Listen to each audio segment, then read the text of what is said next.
संत कबीर से किसी भक्त ने पूछा, मनुष्य के भीतर वह कौन सी चीज है जिसके कारण मनुष्य सुख भी पाता है, यश भी पाता है और उसका सम्मान भी होता है। पृथ्वी के जितने भी प्राणी हैं सबसे श्रेष्ठ मनुष्य को क्यों माना जाता है, जबकि मनुष्य के शरीर की अपेक्षा हाथी घोड़ा का शरीर बहुत विशाल है। फिर भी मनुष्य का जो स्थान है वो दूसरे का नहीं। इसके पीछे क्या कारण है? सदगुरु कबीर साहब कहते हैं, मानुष तेरा गुण बड़ा। हे मानव, तेरा गुण बड़ा है, गुण के कारण तू बड़ा है। मनुष्य में जो गुण है, मानवता का गुण, इंसानियत का गुण, जिस गुण के कारण मनुष्य पृथ्वी पर शिरोमणि बनता है। नर के रूप में नारायण भी आते हैं, मानव के रूप में भगवान श्री राम भी आए थे, मानव के रूप में भगवान श्री कृष्ण आए थे, नर के रूप में सदगुरु कबीर भी आए थे और मनुष्य के रूप में ही रावण भी आया था। गुणों में फर्क है। दो आंख, दो हाथ, दो पैर होने से कोई मानव नहीं होता है। जिसमें मानवता के गुण होते हैं वही मानव कहलाता है।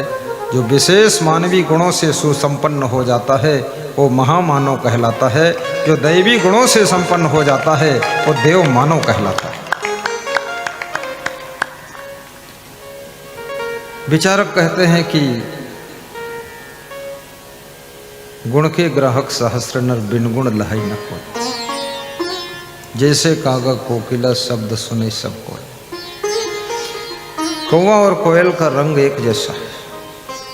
कौवे के शरीर का साइज बड़ा है, कोयल के शरीर का साइज छोटा है।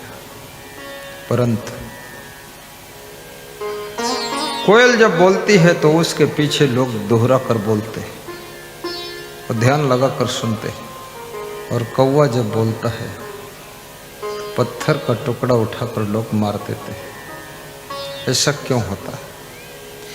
क्योंकि कौवा की बोली कड़वी है, कोयल की आवाज बहुत मीठी है।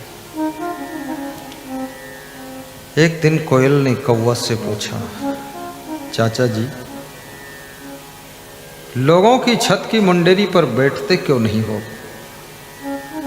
कौवा हंसा और बोला कि बेटी, लोगों की घर की छत की मुंडेरी पर बैठकर मैं इसलिए नहीं रेस्ट करता हूं क्योंकि लोगों के घरों में बड़े बड़े कौवा बैठे हैं।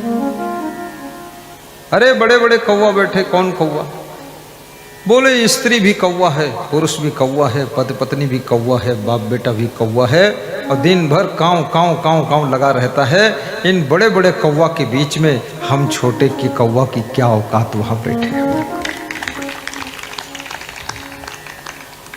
मनुष्य के शोरगुल से, चिड़चिड़ेपन से, घर घर की कोहराम से कौवा भी बैठने में शर्मा जाता है। तुम्हारे घर के पास बैठना नहीं चाहता। याद रखना, आप उस शरीर को प्राप्त कर चुके हो जिस शरीर को भगवान श्री राम ने पाया था, जिस शरीर को भगवान श्री कृष्ण ने प्राप्त किया था, जिस शरीर को सदगुरु कबीर साहब ने प्राप्त किया था, जिस शरीर को मैंने प्राप्त किया है उसी शरीर को तुमने प्राप्त किया है। लेकिन ये शरीर कहाँ प्रयोग हो रहा है? बुद्धि कहाँ प्रयोग हो रही है? कर्म किस दिशा में हो रहे हैं? पैर किस राह पर चल रहे हैं? दिमाग क्या सोच रहा है? वाणी क्या बोल रही है? कान क्या श्रवण कर रहे हैं? ये सबसे बड़ी चुनौती, कसौटी हमारे आपके बीच में है। यदि हम अपनी इंद्रियों को सत्कार्यों में प्रवृत्त कर दें, यदि हम अपने जीवन को सत्कर्मों में ओतप्रोत कर दें, तो याद रखना, मानव के रूप में आप महामानव होकर उभरेंगे और संसार में आपके दर्शन के लिए लाइन लग जाए। जीवन तो सबको मिलता है, लेकिन जीने की कला सीखनी पड़ती है। पशु का बच्चा छोटी उम्र का हो, लेकिन तालाब में फेंक दो तैर कर निकल जाएगा। लेकिन मनुष्य का बच्चा तो बच्चा, जवान व्यक्ति भी जिसने तैरना नहीं सीखा है, उसको तालाब में फेंक दो तुरंत डूब जाएगा। मनुष्य एक ऐसा प्राणी है जिसको सब कुछ सीखना पड़ता है। अभी आप इंग्लिश सीख रहे हैं, हिंदी सीख रहे हैं, बोलना सीख रहे हैं, नेतागिरी सीख रहे हैं, डॉक्टर की ट्रेनिंग ले रहे हैं, इंजीनियर की ट्रेनिंग ले रहे हैं, सब सीख रहे हैं। लेकिन मरने के बाद सब ऐसे हो जाएगा जैसे बोर्ड पर बहुत लिखा गया, लेकिन डस्टर से सब पोंछ दिया गया। अगला जन्म होगा तो फिर से सीखना पड़ेगा। लेकिन जिनके अंदर अहंकार भरा हुआ है, वह सीखने के लिए भी तैयार नहीं है। उनके माँ बाप सिखाते हैं, उनसे भी सीखना नहीं चाहते। सीखना वही चाहते हैं जो विनम्र होते हैं, और सीखते वही हैं जो बहुत आगे बढ़ना चाहते हैं। और अहंकार वही करते हैं जो बस अब पीछे हटेंगे, वही आगे नहीं बढ़ सकेंगे। किसी भी क्षेत्र में आप हों, चाहे राजनीतिक क्षेत्र हो, चाहे संत समाज का क्षेत्र हो या सामाजिक क्षेत्र हो, लेकिन विनम्रता का अपना एक विशेष स्थान है। विनम्र व्यक्ति को सभी प्रेम करना चाहते हैं, गले लगाना चाहते हैं। नम्रता दूसरे के दिलों को जीतने के लिए सबसे बड़ा अस्त्र है। अहंकार दूसरों के दिलों में हार जाने के लिए सबसे बड़ा शस्त्र है। अहंकार होगा तो दूसरे के दिल में स्थान नहीं मिलेगा।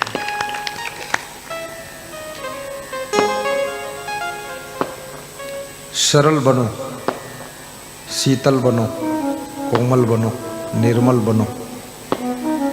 निर्मल मन जन सो मोहि पावा, मोहि कपट छल छिद्र न भावा। ज्यादातर लोग भगवान को ढूंढ रहे हैं, लेकिन उनके मन की दशा देख लो क्या है।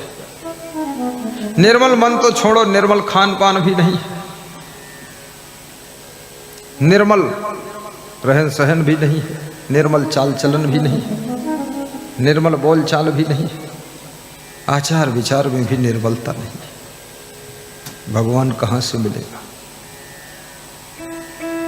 संत लोग भजन गाते हैं कि एक भक्त ने भगवान को चिट्ठी लिखा कि कहाँ तुमको ढूंढूं, कहाँ तुमको पाऊं, अपना तो एड्रेस बता दो, मैं चला आऊं। तो भगवान हंसा और बोला कि तेरे जैसे लोगों को एड्रेस देने लग जाऊं तो मेरी नींद भी हराम हो जाएगी। भगवान तुमसे मिलना चाहता कि नहीं मिलना चाहता, ये भी तो पता लगा लो। तुम मिलने के लिए बेताब हो, और मिलकर करोगे क्या, ये बता दो हमें। तो तुम यही कहोगे भगवान के पांव छू लूंगा, तो पांव छूने से भगवान को क्या फायदा होगा? क्या फायदा होगा? और इतने लोग पांव छूओगे तो भगवान के पांव की दशा क्या होगी, ये भी तो सोच लो। भगवान ऐसे नहीं मिलता है। भगवान क्या कभी बिछुड़ा है जो तुमको मिलेगा? वो बिछुड़ता ही नहीं। क्या ढूंढ रहे बन बन, वो घट घट में समाया है, तेरे भीतर मेरे भीतर उसकी ही तो छाया है।